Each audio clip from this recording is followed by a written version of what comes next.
Hey everyone, welcome back to our channel.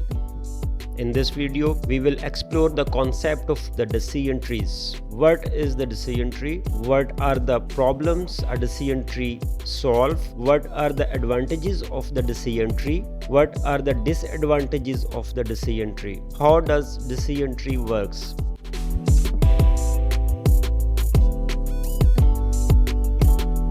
What is a decision tree? It's a tree-shaped diagram used to determine a course of action. Each branch represents a possible decision occurrence on reaction. Let's take a simple example to understand it better. How do I identify a random vegetable from shopping bag? We start by asking a question. Is it red? If not, it's probably an eggplant. If true, we ask another question. Is the diameter greater than 2? If false, it's a red chili. If true, it's a bell pepper. This simple flowchart helps us make decisions based on given criteria. Decision trees can solve various problems. They can be used for classification, where we classify data into categories like true, false, and yes/no classification. We use logical if-then conditions to classify problems. For example, discriminating between types of flowers based on features.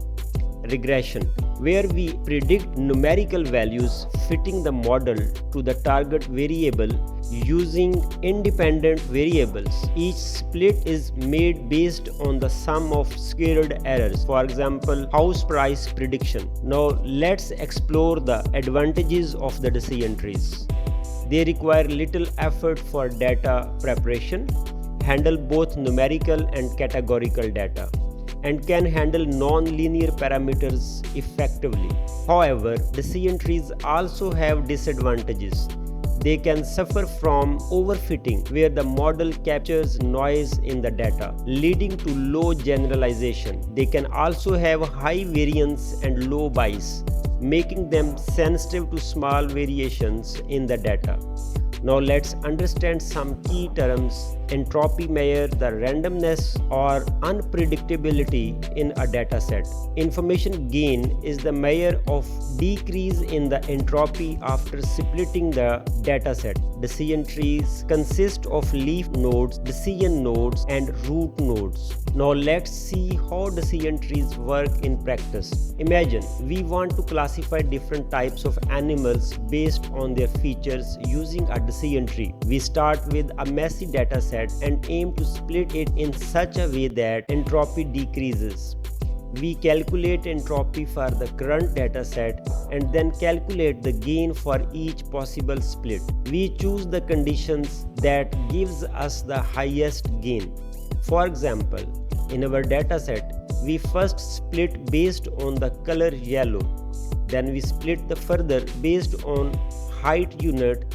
Each branch contains a single label type. This tree can now predict all classes of animals present in the dataset with 100% accuracy. Decision trees offers visual and intuitive way to make decisions based on given criteria. That's all for today. Thanks for watching the video.